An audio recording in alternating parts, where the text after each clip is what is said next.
আসসালামু আলাইকুম everyone, study of geography চ্যানেলে সবাইকে স্বাগত। আজকে আমরা নবম দশম শ্রেণীর যে পার্ট 1 করেছিলাম, আমাদের যে নিউ চ্যাপ্টার আমরা শুরু করেছি, চ্যাপ্টার 1। আজকে আমরা আজকে আমাদের সেকেন্ড ক্লাস মেবি, হ্যাঁ আজকেই সেকেন্ড ক্লাস। আজকের ক্লাসে আমরা পেজ 3 থেকে আমাদের বাকি যে অংশটা রয়েছে এবং যে সৃজনশীল কোশ্চেনটা রয়েছে সেটার মাধ্যমে আজকের চ্যাপ্টারটা আমরা কমপ্লিট করার চেষ্টা করব এবং সব কিছুই কী ধরনের কোশ্চেন আসতে পারে এবং কিভাবে আনসার করলে নাম্বার ভালো পাওয়া যায় সেগুলো নিয়েও কিন্তু আজকের ক্লাসে আমরা আলোচনা করব। তো আমরা লাস্ট ক্লাসে আমরা দেখেছিলাম যে ভূগোলের ধারণা সম্পর্কে পড়েছিলাম, কনসেপ্ট অফ জিওগ্রাফি, অ্যান্ড আমরা দেখেছিলাম এনভায়রনমেন্ট পড়েছিলাম। তো আজকে আমরা যেটা পড়ব সেটা হচ্ছে ভূগোলের যে শাখা, ব্রাঞ্চেস অফ জিওগ্রাফি, সেটা সম্পর্কে আজকে আমরা আলোচনা করব। তো তোমরা যখন তোমরা যখন এক্সামে এটা আনসার করবে সেটা তোমরা কিভাবে করতে পারো দেখো একটু। আমি সবসময় চেষ্টা করি একটু কালারফুল ওয়েতে পড়ানোর জন্য। তো এক্সামের খাতাতেও কিন্তু একটু যদি তুমি সুন্দরভাবে একটা জিনিস রিপ্রেজেন্ট করতে পারো তাহলে কিন্তু তোমার মার্কসটাও একটু বেশি আসার চান্স থাকে। ওকে, তো দেখো ভূগোলের যে শাখা সেটাকে আমরা কিন্তু দুই ভাগে রয়েছে, একটা হচ্ছে প্রাকৃতিক ভূগোল আর একটা হচ্ছে মানব ভূগোল। তো প্রাকৃতিক ভূগোলটাকে কিন্তু ফিজিক্যাল জিওগ্রাফিও বলা হয়ে থাকে। কি বলা হয়ে থাকে দেখো, ফিজিক্যাল জিওগ্রাফি। যে দেখো আমি এখানে একটু লিখে দেই, ফিজিক্যাল জিওগ্রাফিও বলা হয়ে থাকে, তোমরা জানো অবশ্যই এটা। আর মানব ভূগোলটাকে বলা হয়ে থাকে হিউম্যান জিওগ্রাফি।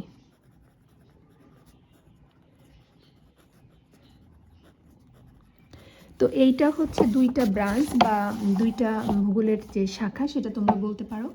তো এই যে ফিজিক্যাল জিওগ্রাফি বা প্রাকৃতিক যে ভূগোলটা, এটাকে কিন্তু আবার কয়েকটা ভাগে, এটার মধ্যে রয়েছে কয়েকটা ভাগ। তো তার মধ্যে প্রধান যে টাইপের যে ভাগগুলা সেগুলা নিয়ে আমরা এখন আলোচনা করব এবং পরবর্তীতে মানব ভূগোল বা হিউম্যান জিওগ্রাফি কোন কোন পার্সপেক্টিভ বা হিউম্যান জিওগ্রাফি কোন কোন বিষয় নিয়ে আলোচনা করে সেটা নিয়েও কিন্তু আমরা আলোচনা করব। তো তার আগে আমরা ফিজিক্যাল জিওগ্রাফি বা প্রাকৃতিক ভূগোলটা কি সেটা সম্পর্কে একটু আইডিয়া তোমাদেরকে দেই। যদিও তোমরা এটা পড়েছো, জানো, তারপরেও আমি আবার একটু তোমাদেরকে বলি, তাহলে তোমাদের জন্য এটা বুঝতে সুবিধা হবে। তো তোমাদের যদি কোনো কমেন্ট থেকে থাকে বা তোমরা যদি তোমাদের কোনো টপিক্সের ওপর কোনো প্রবলেম থেকে থাকে তোমরা কমেন্ট করবে, আমি পরবর্তীতে তোমাদেরকে ক্লাসের মাধ্যমে বা আদার্স ওয়েতে তোমাদের সেটা সমাধান করার চেষ্টা করব। আর তোমরা হচ্ছে রেগুলার যারা পড়াশোনা করতে চাও কিভাবে তোমরা জিওগ্রাফিটাকে পড়বে সেটার রিকোয়েস্টেড ক্লাস বলতে পারো। মানে অনেকেই বলেছে যে একটু এটার উপরে ধারাবাহিকভাবে ক্লাস নিলে ভালো হয়, এই জন্য আমি চেষ্টা করছি ক্লাসটা নেওয়ার জন্য। দেখি কতটুকু করতে পারি, ঠিক আছে, তোমাদের কতটুকু তোমাদের এটা থেকে উপকার হবে তোমরাই ভালো বলতে পারবে।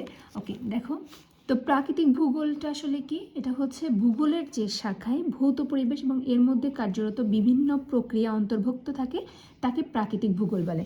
তার মানে তোমরা বলতে পারো যে ভূত্বকের উপরিভাগের যে ভৌত পরিবেশ রয়েছে এবং এর কার্যগত বিভিন্ন ভূপ্রাকৃতিক প্রক্রিয়া যেটা সমীক্ষা করা হয় সেটাই হচ্ছে মেইনলি প্রাকৃতিক ভূগোলের যেটা তোমরা বলতে পারো সেটাই হচ্ছে প্রাকৃতিক ভূগোল।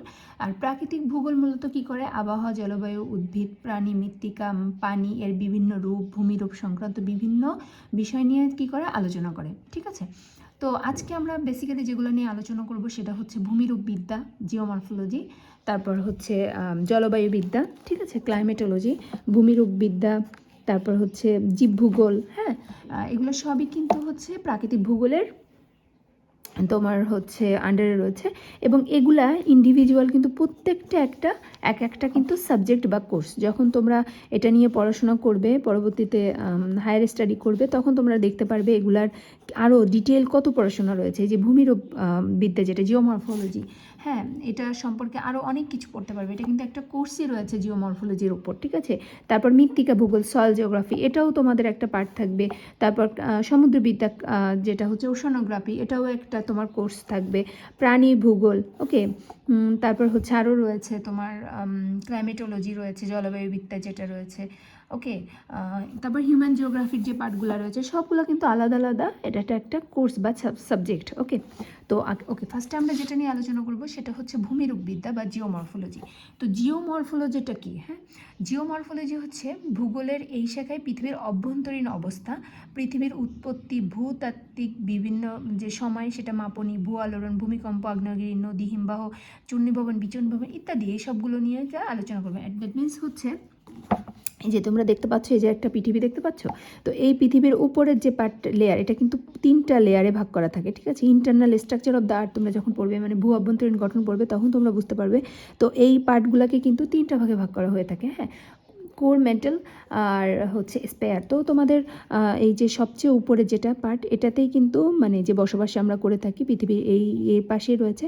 তো এই মাঝখানের যে পার্ট, মানে আমি যদি এটাকে তোমরা একটু চিন্তা করে দেখো যে এভাবে যদি আমরা এটাকে ভাগ করে লেয়ার লেয়ার স্লাইস করি, তাহলে এই যে এটা যদি মানে একদম উপরের পার্ট হয়, তো এটা হচ্ছে মেন্টাল মাঝখানের যে পার্টটা, হ্যাঁ, আর একদম লাস্টে আরেকটা পার্ট রয়েছে, এটাকে কোর বলা হয়ে থাকে, ওকে। তো বাংলাতেও কিন্তু এটা বিভিন্ন নাম রয়েছে। তো এই যে তোমার এই যে পার্টটা মানে ভূ অভ্যন্তরীণ গঠন, মানে ভিতরের যে কি রয়েছে সেগুলো নিয়ে যেটা আলোচনা করে সেটাই কিন্তু ভূমিরূপবিদ্যা, ঠিক আছে। মানে ইন্টারনাল পার্টে যে ভূমিকম্প হচ্ছে, তোমরা জানো রিসেন্টলি যে প্রচুর পরিমাণে ভূমিকম্প হচ্ছে, কেন হচ্ছে? টেকটনিক প্লেট যে হচ্ছে এদিক ওদিক করছে, হ্যাঁ। তো এই সব কিছু টাইপের যে পড়াশোনাগুলো হয়, হ্যাঁ, ইন্টারনাল পার্ট, দ্যাট মিনস এই ভিতর থেকে যে তোমার হচ্ছে কি বলে আগ্নেয়গিরি হচ্ছে, ঠিক আছে। তো এই যে আগ্নেয়গিরি উন্মুক্তপাত যখন হয়, তখন এই ভিতর থেকে কিন্তু এই যে কোর, মানে এই ভিতরের যে পার্টটা রয়েছে, হ্যাঁ, 3টা বললাম না, 3টা পার্ট। তো এখান থেকে যে ধরনের তোমার এখানে হচ্ছে তপ্ত গলিত আগুন যেটাকে বলে, হ্যাঁ, সেটা রয়েছে, ঠিক আছে। তো এই সব নিয়ে যেটা পড়াশোনা করবে, এই ধরনের গঠন নিয়ে যারা পড়বে সেটাই হচ্ছে। তো আমরা কিন্তু যেটা বলি, এই যে যেটার কথা বলছি, এটাকে তোমরা কেন্দ্রমণ্ডলও বলতে পারো, ঠিক আছে। কেন্দ্রমণ্ডল মানে সেন্ট্রোস্ফিয়ার, যেটা একদম কেন্দ্রে যেটা থাকে সেটা। তো লেয়ার দেখো, তোমাদের একটু বইয়ে আমি ফিগারটা তোমাদের দেখাই, তাহলে তোমাদের যখন পড়াবো তখন তোমরা আরও ভালো করে বুঝতে পারবে। দেখো, ইন্টারনাল যে স্ট্রাকচার অফ দ্য আর্টের কথা আমি বলছি, এখানে দেখো যে লেয়ার লেয়ার ভাগ রয়েছে, ঠিক আছে। অন্তকেন্দ্র, বহিকেন্দ্র, গুরুমণ্ডল, হ্যাঁ, এই যে পার্টগুলো রয়েছে, তো এইগুলাই, হ্যাঁ, মানে এগুলা নিয়েই কিন্তু আলোচনা করে, ওকে। অভ্যন্তরীণ যে গঠন যেটা সেটা। তারপর হচ্ছে জলবায়ুবিদ্যা, ক্লাইমেটোলজিটা কি? দেখো, ক্লাইমেটোলজি হচ্ছে প্রাকৃতিক ভূগোলে আরেকটি যে গুরুত্বপূর্ণ যে উপক্ষেত্র বলতে পারো, একটা উপক্ষেত্র হচ্ছে জলবায়ুবিদ্যা। এই শাখায় বায়ুর উপাদান, বায়ুর ধর্ম, বায়ুমণ্ডলের স্তর, এই যে তোমরা বায়ুমণ্ডলের যে স্পেয়ার, এই যে আমি যখন এই বায়ুমণ্ডল যখন বললাম, এটাকেও আবার বিভিন্ন ভাগে ভাগ করা যায়, কতগুলো স্পেয়ার রয়েছে, কেন্দ্রমণ্ডল, এগুলাকে যে বায়োস্পিয়ার, স্ট্র্যাটোস্পিয়ার, হ্যাঁ, এরকম রয়েছে, লিথোস্পিয়ার। তো এই সব টাইপের যে পড়াশোনা সেটা কিন্তু ক্লাইমেটোলজিতে করা হয়ে থাকে। তারপর মেঘ, তোমরা যে মেঘ পড়বে, বৃষ্টিপাত পড়বে, এগুলা মেঘের কি লেয়ার রয়েছে, মেঘ কী ধরনের মেঘ রয়েছে, সিরাটো, কিউমুলাস, ঠিক আছে। তো এই টাইপের যে মেঘ, তারপরে হচ্ছে পৃথিবীর জলবায়ু অঞ্চল, বায়ুপুঞ্জ, বায়ুপ্রাচীর, বায়ুপ্রবাহ ইত্যাদি নিয়ে আলোচনা করা হয়, সেটাই কিন্তু জলবায়ুবিদ্যা। এসব বিষয়ের উপর বিভিন্ন গবেষণা কর্ম করা হয়, পরীক্ষা নিরীক্ষা জলবায়ুবিদ্যা সম্পর্কে স্বচ্ছ ধারণা প্রদান করতে সক্ষম হয়ে থাকে, ঠিক আছে। তারপর হচ্ছে সমুদ্রবিদ্যা, ওশেনোগ্রাফিটা কি? এটা হচ্ছে প্রাকৃতিক ভূগোলের এই শাখায় পৃথিবীর বিভিন্ন জলভাগ ও স্থলভাগের বিন্যাস, সাগর মহাসাগরের অবস্থান, আয়তন, বন্টন, সমুদ্র তলদেশের ভূপ্রকৃতি ইত্যাদি এগুলা নিয়ে যে আলোচনা করবে, মানে এক কথায় সমুদ্র, ওশান, তোমরা বুঝতেই পারছো, এটা নিয়ে ডিটেলে যে আলোচনা করবে সেটাই হচ্ছে ওশানোগ্রাফি, ওকে। এটা হচ্ছে এই যে সমুদ্রবিদ্যা, ওশানোগ্রাফি। তারপর হচ্ছে মৃত্তিকা, সয়েল জিওগ্রাফি কি? সয়েল জিওগ্রাফি হচ্ছে এই যে মৃত্তিকা ভূগোল, মৃত্তিকা দ্যাট মিনস হচ্ছে মাটি। তো মাটির যে একটা ধরো মাটি, এই যে বিভিন্ন লেয়ার থাকে মাটির, ওকে, যে বিভিন্ন লেয়ার, এই যে মাটিটা যে বিভিন্ন লেয়ারে গঠিত, তো এক একটা লেয়ারের এক এক ধরনের ক্যারেক্টারিস্টিক্স থাকে, এক একটা লেয়ার এক এক ধরনের। তো এই মৃত্তিকার কীভাবে উৎপত্তি হলো, গঠন হলো, বিন্যাস হলো, তাদের পারিসরিক যে ধরনটা সেটা কীরকম, জলবায়ু, উদ্ভিদ, মানুষের সাথে সম্পর্ক কী, সব কিছু ডিটেল নিয়ে আলোচনা করবে, সেটা হচ্ছে মৃত্তিকা ভূগোল, ওকে। তো তারপর হচ্ছে জীব ভূগোল বা বায়োজিওগ্রাফি বা প্রাণী ভূগোল বলতে পারো। এটা এখানে জীব প্রজাতি সমুদায়ের বিভিন্ন ভৌগোলিক বন্টনের আলোচনাকে, মানে কোন এই যে ধরো জীব এক একটা জায়গায় এক এক ধরনের তোমার প্রাণী বাস করে, তাই না? ধরো সুন্দরবনে এক ধরনের থাকবে, তারপর হচ্ছে কক্সবাজারে এক ধরনের থাকবে। তো দুইটা জায়গার ডিফারেন্সের সাথে সাথে যে এদের উদ্ভিদ বলো বা প্রাণী বলো, এদের যে চারিত্রিক যে বৈশিষ্ট্যগুলো হচ্ছে, তাদের পরিবর্তন হচ্ছে, এগুলো নিয়েই কিন্তু বায়োজিওগ্রাফি যেটা সেটা পড়াশোনা করা হয়, জীবভূগোল এটা নিয়ে আলোচনা করে। ওকে, আচ্ছা, এখন আমরা যেটা চলে যাব সেটা হচ্ছে মানব ভূগোল বা হিউম্যান জিওগ্রাফি। হিউম্যান জিওগ্রাফিটা কি? পৃথিবীর বিভিন্ন অঞ্চলে বিভিন্ন পরিবেশে মানুষ কিভাবে বসবাস করছে, তাদের জীবনযাত্রা কিভাবে নির্বাহ করছে, তাদের জীবনযাত্রা নির্বাহ করতে বিভিন্ন ধরনের কার্যকার্য অনুসন্ধান, সেই সব কিছু নিয়ে কিন্তু হিউম্যান জিওগ্রাফি বা মানব ভূগোল আলোচনা করে থাকে। তো মানব ভূগোলের সবচেয়ে প্রথমে যেটা ইম্পর্টেন্ট, ইকোনমিক জিওগ্রাফি। ইকোনমিক জিওগ্রাফিটা আসলে কি? প্রাকৃতিক ও সামাজিক পরিবেশের সঙ্গে মানিয়ে কিভাবে তুমি চলবে, পৃথিবীতে বেঁচে থাকার জন্য মানুষের কিন্তু অর্থনৈতিক কাজ করতে মানে ইকোনমিক অ্যাক্টিভিটি থাকতে হবে। তো এই ইকোনমিক অ্যাক্টিভিটিটা কীরকম হতে পারে? 3 ধরনের ইকোনমিক অ্যাক্টিভিটি রয়েছে, ঠিক আছে? Primary, secondary and tertiary. তো প্রাইমারি ইকোনমিক অ্যাক্টিভিটিসটা কি? এগুলো হচ্ছে উপরের ক্লাসে পড়াশোনা, যখন তোমরা একটা সাবজেক্টই পড়বে এটা, তখন এগুলো নিয়ে কিন্তু আলোচনা করা হবে। তো ইকোনমিক জিওগ্রাফি এটা হচ্ছে প্রাইমারি। প্রাইমারিটা কি? প্রাইমারি ইকোনমিক অ্যাক্টিভিটিসে কী হয়, যে মেইনলি হচ্ছে তোমার হচ্ছে যে কৃষিকাজ, তারপরে মানে যে ধরনের তোমার কায়িক পরিশ্রম টাইপের যে টাইপের কাজগুলো হয়, ঠিক আছে? যে কৃষিকাজ হতে পারে, তারপর বিভিন্ন ধরনের অ্যাক্টিভিটিস, মানে তুমি পশুপালন হতে পারে, বনজ সম্পদ হতে পারে, খনিজ সম্পদ, হ্যাঁ, বিভিন্ন পশুপালন করছো, হ্যাঁ, এই টাইপের আর কি। তারপর হচ্ছে secondary, that mean manufacturing activities, মানে হচ্ছে সেকেন্ডারি টাইপের অ্যাক্টিভিটিস কি, যে তুমি হচ্ছে একটা কাজ করছো, সেখান থেকে ধরো ব্যবসা বাণিজ্য হতে পারে। ওকে, আর সবচেয়ে যেটা হচ্ছে সার্ভিস, মানে সেবা, তুমি কী ধরনের সেবা দিচ্ছ সেটাই। আর এটা কিন্তু ডেভেলপিং, এটা কিন্তু ক্রাইটেরিয়া একটা, যে তুমি একটা দেশ কতটা ডেভেলপ, সেটা কিন্তু ইকোনমিক অ্যাক্টিভিটিসের যে ডেটাটা রয়েছে বা যে রেশিওটা রয়েছে সেটা দেখলে কিন্তু বোঝা যায়। যে দেশের সাপোজ এরকম একটা তো পাই চার্ট দিয়ে কিন্তু উল্লেখ করা হয়ে থাকে যে প্রাইমারি অ্যাক্টিভিটি যত বেশি থাকে, ধরো এটা এখানে হচ্ছে প্রাইমারি অ্যাক্টিভিটিস অনেক বেশি, এই দেশটাতে প্রাইমারি অ্যাক্টিভিটি ধরো আরও বেশি। সাপোজ এই পুরাটা হচ্ছে প্রাইমারি ইকোনমিক অ্যাক্টিভিটিস, এটা হচ্ছে ধরো সেকেন্ডারি অ্যাক্টিভিটিস, এটা ধরো টার্সিয়ারি, এটা প্রাইমারি, এটা সেকেন্ডারি, এটা টার্সিয়ারি। তো যে দেশের প্রাইমারি অ্যাক্টিভিটি যত বেশি থাকবে সে দেশ তত বেশি গরিব হবে, মানে তাদের ইকোনমিক অ্যাক্টিভিটি তত কম হবে, মানে ইকোনমিক্যালি ডেভেলপড কম, হ্যাঁ, মানে হচ্ছে তোমার জিডিপি তত কম থাকবে। ওকে, তো আজকে আমি কিন্তু একটু ডিটেইলি তোমাদেরকে বোঝানোর চেষ্টা করছি। তোমরা যারা ব্যাখ্যা বা উদাহরণ চাও তাদের জন্য কিন্তু আজকের ক্লাসটা অনেক ইম্পর্টেন্ট। ওকে, তো যেসব দেশের মনে করো ইকোনমিক অ্যাক্টিভিটি কম, হ্যাঁ, প্রাইমারি ইকোনমিক অ্যাক্টিভিটি বেশি, সেসব অ্যাক্টিভিটি ইকোনমিক্যালি কম ডেভেলপড। আর যেসব দেশের সার্ভিস সেক্টর মানে টার্সিয়ারি ইকোনমিক অ্যাক্টিভিটিস বেশি, ধরো এই 3 নাম্বারটা বেশি, তারা ইকোনমিক্যালি ডেভেলপ, যেমন ইউএসএ, কানাডা, এগুলা কি, এগুলাতে কিন্তু প্রাইমারি অ্যাক্টিভিটিস একেবারেই কম, হ্যাঁ, কৃষিকাজ একেবারেই কম, টার্সিয়ারি অ্যাক্টিভিটি সবচেয়ে বেশি, সেবামূলক সার্ভিসমূলক অ্যাক্টিভিটিস বেশি, সেসব দেশে ডেভেলপ, ইকোনমিক্যালি ডেভেলপ। তো এই টাইপের কথাবার্তা, এগুলো নিয়ে যে সাবজেক্ট আলোচনা করবে সেটি হচ্ছে ইকোনমিক জিওগ্রাফি। আচ্ছা, জনসংখ্যা ভূগোল কি? পপুলেশন জিওগ্রাফি কি? জনসংখ্যার গতি, প্রকৃতি, তারপর হচ্ছে তারপর জনসংখ্যার ডেমোগ্রাফিক ট্রানজিশন মডেল পড়বে তোমরা, ঠিক আছে? তো জনসংখ্যা রিলেটেড যত কিছু রয়েছে সেগুলো নিয়ে যেটা পড়াশোনা করে সেটা হচ্ছে জনসংখ্যা ভূগোল। তারপর আঞ্চলিক ভূগোল কি? রিজনাল জিওগ্রাফিটা কি? অঞ্চলভেদে পৃথিবীর ভূপ্রকৃতি, জলবায়ু, জীবজন্তু, মানুষ ইত্যাদি জীবনধারা কীভাবে পরিবর্তিত হয়, হ্যাঁ, রিজনের বেসিসে। ধরো এটা একটা রিজন, এখানে এক ধরনের অ্যাক্টিভিটিস হয়, এখানে আরেকটা ধরনের অ্যাক্টিভিটিস হয়, তো এটা কেন হয়? এই টাইপের যে পড়াশোনা সেটা হচ্ছে আঞ্চলিক ভূগোল। ওকে, তারপর হচ্ছে পলিটিক্যাল জিওগ্রাফি। পলিটিক্যাল যেগুলো বুঝতে পারছো, রাজনৈতিক বিবর্তন, রাজনৈতিক বিভাগ পরিসীমা, বিভিন্ন জিওগ্রাফিক্যাল যে অ্যাক্টিভিটিস যে রাজনৈতিক টাইপের হয়ে থাকে সেগুলো নিয়ে আরও পড়াশোনা করা হয়ে থাকে। ওকে, তারপর আরও রয়েছে সংখ্যাতাত্ত্বিক ভূগোল রয়েছে, পরিবহন ভূগোল রয়েছে, নগর ভূগোল রয়েছে, দুর্যোগ ব্যবস্থাপনা রয়েছে। দুর্যোগ ব্যবস্থাপনা কি? দুর্যোগের ক্ষয়ক্ষতি পরিমাণ হ্রাস, দুর্যোগ থেকে পরিবেশ সম্পদকে কীভাবে রক্ষা করা হবে, এই টাইপের যেসবের ক্লাস ভূগোল, এইসব নিয়ে, যেমন ডিজাস্টার ম্যানেজমেন্ট, এগুলো নিয়ে আলোচনা। ডিজাস্টার ম্যানেজমেন্ট নিজেই কিন্তু অনেক বড় একটা হচ্ছে তোমার সাবজেক্ট বলতে পারি না, একটা ডিসিপ্লিন বলতে পারো। ওকে, মানে এটা নিয়ে তুমি পড়াশোনা, জিওগ্রাফি যেমন একটা সাবজেক্ট, এটা নিয়ে তুমি পড়তে পারবা, অনার্স করতে পারবা, মাস্টার্স করতে পারবা, ঠিক তেমনি ডিজাস্টার সায়েন্স অ্যান্ড ম্যানেজমেন্টও কিন্তু একটা ডিসিপ্লিন। ওকে, আচ্ছা, তারপরে আমরা যেটা পড়বো দেখো, তাহলে ভূগোলের শাখা সম্পর্কে তোমাদের কিন্তু মোটামুটি একটা ধারণা ক্রিয়েট হয়ে গেল। তারপর হচ্ছে যেটা তোমরা পড়বে সেটা হচ্ছে ভূগোল পাঠের গুরুত্বটা কি, ইম্পর্টেন্সটা একটু পড়ে নেবে, যে ভূগোল কেন, একটু ইগনোর প্লিজ। তো বিভিন্ন ধরনের যে গুরুত্বটা রয়েছে সেটা একটু তোমরা দেখে নেবে, ভূগোল পাঠের প্রয়োজনীয়তা অনেক সময় চলে আসে।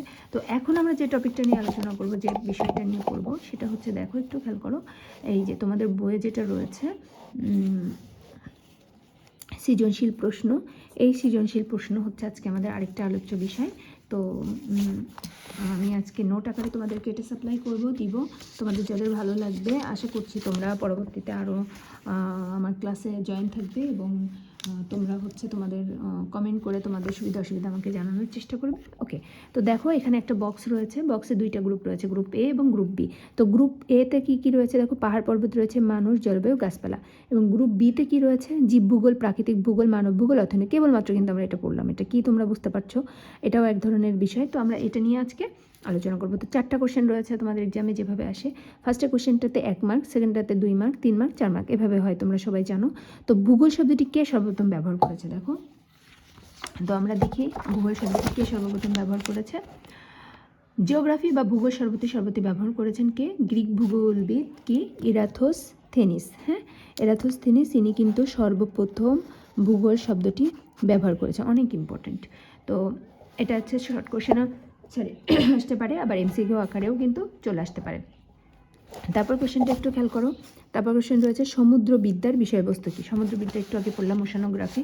তো ওশানোগ্রাফি বা সমুদ্রবিদ্যার বিষয়বস্তু হলো পৃথিবীর বায়ুমণ্ডল বা জলভাগ। এর মধ্যে মহাসাগর রয়েছে, সাগর ও উপসাগরগুলোর অবস্থান, গভীরতা, সামুদ্রিক স্রোত, জোয়ারভাটা এবং সমুদ্রের তলদেশের ভূপ্রকৃতি ও খনিজ সম্পদ নিয়ে আলোচনা করা হয়ে থাকে। এটা হচ্ছে সমুদ্রবিজ্ঞান। এটা হচ্ছে 1 মার্কের জন্য, এটা হচ্ছে 2 মার্কের জন্য কিন্তু এনাফ। ওকে, আচ্ছা, তারপরে আমি দেখো আমাদের কোশ্চেনটা কী রয়েছে।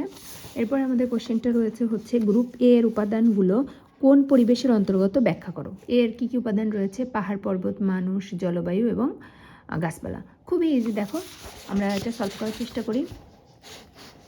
উদ্দীপকে গ্রুপ এ এর উপাদানগুলো পাহাড় পর্বত, মানুষ, জলবায়ু, গাছপালা মূলত ভৌগোলিক পরিবেশের অন্তর্ভুক্ত। আমরা বুঝতে পারছি, ব্যাখ্যা নিচে দেওয়া হলো। কী ব্যাখ্যা দেখো, যে কোনো অঞ্চলের প্রাকৃতিক ও মানবিক উপাদানের সময়ে যে পরিবেশ গড়ে ওঠে তাকে ভৌগোলিক পরিবেশ বলা হয়ে থাকে। গ্রুপ এতে আমরা 2 ধরনের উপাদান দেখতে পাচ্ছি, একটা হচ্ছে প্রাকৃতিক উপাদান। প্রাকৃতিক উপাদান কী কী রয়েছে, পাহাড় পর্বত রয়েছে, জলবায়ু রয়েছে, গাছপালা রয়েছে। এগুলো প্রকৃতির সৃষ্টি এবং মানুষের জীবনযাত্রাকে কী করে, সরাসরি নিয়ন্ত্রণ করে। ওকে, তো এটা হচ্ছে মানুষের জীবনযাত্রাকে নিয়ন্ত্রণ করছে। তারপরে আরেকটা কি দেখো, আরেকটা হচ্ছে মানবিক উপাদান, যেটা হচ্ছে মানুষ। বুঝতে পারছো, মানবিক উপাদান মানেই তো হচ্ছে মানুষ। তো মানুষ এই প্রাকৃতিক পরিবেশের সঙ্গে মিথস্ক্রিয়া করে, মানে ম্যান এনভায়রনমেন্টাল যে রিলেশনশিপ সেটার কথা বলছে, বসবাস করে বসতি ও সমাজ গড়ে তোলে, তাই না। সুতরাং এই উপাদানগুলো সম্মিলিতভাবে একটি নির্দিষ্ট কি ভৌগোলিক পরিবেশের বৈশিষ্ট্য নির্ধারণ করে। ঠিক আছে, আচ্ছা, তারপর আমাদের লাস্ট যে কোশ্চেন, এটা কিন্তু 3 মার্কের অ্যান্সার আমরা দেখলাম। তারপর হচ্ছে মানব জীবনে গ্রুপ এ এবং গ্রুপ বি এর প্রভাব বিশ্লেষণ করো। আচ্ছা দেখো, এখন তোমাদেরকে জানতে হবে গ্রুপ এ এবং গ্রুপ বিটা আসলে কি। তো গ্রুপ এ তোমরা বুঝলা যে এটা আসলে কি একটা ভৌগোলিক যে উপাদান সেটার কথা বলছে, তো এটার অবদানটা কি। আর গ্রুপ বি তোমরা জানো এটা কি, ভূগোলের শাখা, তাই না। তো দেখো এটা কীভাবে তোমরা অ্যান্সার করবে। ওকে, তো মানব জীবনে গ্রুপ এ পরিবেশের উপাদান এবং গ্রুপ বি ভূগোলের শাখা, এর প্রভাব অপরিসীম। নিচে এর বিশ্লেষণ দেওয়া হলো। তাহলে গ্রুপ এ দেখো, গ্রুপ এর কী কী প্রভাব রয়েছে, পাহাড় পর্বত মানুষের বসতি স্থাপন এবং যাতায়াতে বাধা সৃষ্টি করলেও তা খনিজ ও বনজ সম্পদের উৎস। জলবায়ু মানুষের পোশাক, খাদ্য ও কৃষিকাজ নির্ধারণ করে। মানে জলবায়ু কিভাবে মানুষের, একটু তোমাদের মাথার মধ্যে এটা প্রশ্ন আসতে পারে, জলবায়ু দ্যাট মিনস কি, ক্লাইমেট, তাই না। জলবায়ু মানে কি, ক্লাইমেট। ক্লাইমেট কিভাবে মানুষের পোশাক, খাদ্য, কৃষিকাজকে নির্ধারণ করবে, তাহলে একটু দেখি তোমাদের সাথে একটু নিয়ে একটু ডিসকাস করি। দেখো, ক্লাইমেট একটা জায়গা যত বেশি মানে কোল্ড হবে, তাই না, সাপোজ একটা এরিয়া কোল্ড বেশি, তাহলে সেই এরিয়ার মানুষের পোশাক আশাক যা হবে, একটা এরিয়া বেশি হট, সেই এরিয়ার এখানে হচ্ছে টেম্পারেচারটা অনেক বেশি, তাহলে সেই এরিয়ার মানুষের কি পোশাক আশাকটা সেম হবে। এরা হচ্ছে মোটা টাইপের কাপড় পরবে, আর এরা কি পাতলা কাপড় পরলে ওদের চলবে। তাহলে এই যে পোশাকের যে ডিফারেন্স, কৃষিকাজ যেখানে ধরো কোল্ড স্নো পড়ে সেখানে এক ধরনের কৃষিকাজ হয়, ঠান্ডা পড়ে, আর যেখানে গরম থাকে সেখানে এক ধরনের কৃষিকাজ হবে, তাই না? এখানে মানুষ যা লাগাবে এখানে তো শেষ জিনিস লাগাতে পারবে না, তাই না? খাদ্য কি হবে, এখানকার মানুষ এক ধরনের খাবার অভ্যস্ত থাকবে। কোল্ড তাহলে মানে তারা সবসময় একটু চেষ্টা করবে কি যে যে খাবারগুলো খাইলে গরম থাকা যায় সেই টাইপের খাবার খাওয়ার চেষ্টা করবে। তো এইটাই মানে তোমার ক্লাইমেট কিন্তু তোমার পুরো জীবনযাত্রার উপর ডিপেন্ড করছে। আচ্ছা সাপোজ আমি দেশের কথা বাদ দিলাম, আমরা যদি আমাদের দেশের কথাই ভাবি, যখন শীতকাল থাকে এবং যখন গ্রীষ্মকাল থাকে আমরা কি সেম টাইপের খাবার খাইলেও আমাদের কিন্তু কিছু আমাদের পোশাক আশাক বা আমাদের আচার আচরণ, আমাদের কৃষিকাজ সব কিছুতেই কিন্তু পরিবর্তন আসে। তো এইটাই ক্লাইমেট বা জলবায়ু আমাদের কিন্তু সব কিছুর উপর কী করে একটা মানুষের এটা নির্ধারণ করে থাকে। ওকে, তারপর দেখো গাছপালা আমাদের অক্সিজেন দেয় এবং পরিবেশের ভারসাম্য রক্ষা করে। এক কথায় গ্রুপ এ হলো মানুষের টিকে থাকার মূল ভিত্তি। আমরা সবাই জানি যে অক্সিজেন আমরা কোথা থেকে পেয়ে থাকি, গাছ থেকে পেয়ে থাকি। আমরা কার্বন ডাইঅক্সাইড ত্যাগ করি, সেটা গাছ গ্রহণ করে, এবং গাছ যে অক্সিজেন ত্যাগ করে সেটা আমরা গ্রহণ করি। তো যদি গাছপালা না থাকে, আমরা যদি চিন্তা করি না আমরা গাছপালা থেকে কোনো সাহায্য নিব না, আমরা নিজেরা বেঁচে থাকবো, কিন্তু এটা কি পসিবল? এটা কিন্তু পসিবল না। ওকে, তাহলে তোমরা বুঝতেই পারছো কী ধরনের আমাদের জীবনযাত্রার প্রভাব ফেলছে। ওকে, তো এখন দেখো গ্রুপ বি এর কী প্রভাব রয়েছে। ভূগোলের এই শাখাগুলো প্রাকৃতিক, মানবিক, অর্থনৈতিক, জীবভূগোল আমাদের জ্ঞানকে সমৃদ্ধ করে। আচ্ছা, কীভাবে আমাদের জ্ঞানকে সমৃদ্ধ করছে? যখন তুমি প্রাকৃতিক বা ন্যাচারাল জিওগ্রাফি সম্পর্কে পড়বে, হিউম্যান জিওগ্রাফি সম্পর্কে পড়বে, তখন তোমার কি হবে, তুমি অনেক বিষয় সম্পর্কে জানতে পারবে। এই যে একটু আগে আমরা পড়লাম যে মানব ভূগোল বা প্রাকৃতিক ভূগোলে আমরা পড়লাম হচ্ছে জিওমরফোলজি পড়লাম। তো জিওমরফোলজি, এই যে রিসেন্টলি আমাদের দেশে আর্থকোয়েকটা হচ্ছে, ভূমিকম্প হচ্ছে, তো তুমি এই যে ভূমিকম্প সম্পর্কে তোমার যদি জ্ঞান না থাকে, এটা কিভাবে হচ্ছে, কি হচ্ছে, এটা হলে কি হয়, বা এটা কি করতে হয়, তুমি যদি না জানো, তাহলে কি তুমি এটার এক্সপ্লেন করতে পারবে বা এটা বুঝতে পারবে? তো এই যে জ্ঞানটা প্রয়োজন, এটা কোথা থেকে প্রয়োজন? এটা তুমি প্রাকৃতিক ভূগোলের যে পার্ট শাখা রয়েছে সেটা সম্পর্কে তুমি জানতে পারবে। তো তোমরা যারা এক্সাম্পল লিখতে চাও তারা কিন্তু এই টাইপের এক্সাম্পলগুলো দিতে পারো। ওকে, তো প্রাকৃতিক ভূগোল কী করছে, আমাদের দুর্যোগ মোকাবেলায় সাহায্য করে, তাই না? ওকে, তারপর দেখো অর্থনৈতিক ভূগোল কী করছে, সম্পদ আহরণ ও ব্যবসা বাণিজ্যের পথ দেখাচ্ছে। যে ইকোনমিক জিওগ্রাফি, আমি একটু আগে বললাম যে ইকোনমিক অ্যাক্টিভিটি, যে এত কথাগুলো বললাম, তো আমি কিভাবে জানলাম? নিশ্চয়ই পড়াশোনা করে জেনেছি। তো ওই ভূগোলের শাখা যখন তুমি পড়বে তখন তোমার একটা অটোমেটিক্যালি তোমার একটা এখান থেকে জ্ঞান আহরণ হয়ে যাবে, তাই না? সম্পদ কীভাবে আহরণ করবে, ব্যবসা বাণিজ্য পথ দেখাবে ইত্যাদি। মানব ভূগোল কি, জনবসতি, উন্নয়নের পরিকল্পনা ইত্যাদি সম্পর্কে আমাদের কি করবে, সাহায্য করবে। তো লাস্টে আমরা যেটা পড়বো সেটা হচ্ছে উপসংহার। গ্রুপ এ হলো বাস্তব জগৎ বা পরিবেশ, আর গ্রুপ বি হলো সেই জগতের বোঝার বৈজ্ঞানিক মাধ্যম। মানব জীবনের সার্বিক উন্নয়ন এবং পৃথিবীকে বাসযোগ্য রাখতে এই দুটি গ্রুপের সমন্বয় ও জ্ঞান থাকা একান্ত প্রয়োজন। তাহলে তোমরা বুঝতে পারছো যে এই যে পার্ট আমরা পড়লাম এটা কেন অনেক গুরুত্বপূর্ণ, এটা কেন তোমাদেরকে জানতে হবে, কেন পড়তে হবে। তো এইভাবে কিন্তু তোমরা চাইলে নোট করে পড়তে পারো। তো আমি আজকে আমাদের চ্যাপ্টার 1 কমপ্লিট হলো। এভাবে আমরা গ্র্যাজুয়ালি প্রত্যেকটা চ্যাপ্টার ধীরে ধীরে পড়ার চেষ্টা করবো, এবং আমি কিন্তু প্লে লিস্ট করে দিব তোমাদের সুবিধার জন্য। তো আশা করছি আজকের ক্লাসটি তোমাদের ভালো লেগেছে। আজকে এই পর্যন্ত, পরবর্তীতে আরেকটা পার্ট নিয়ে চলে আসবো। আসসালামু আলাইকুম সবাইকে।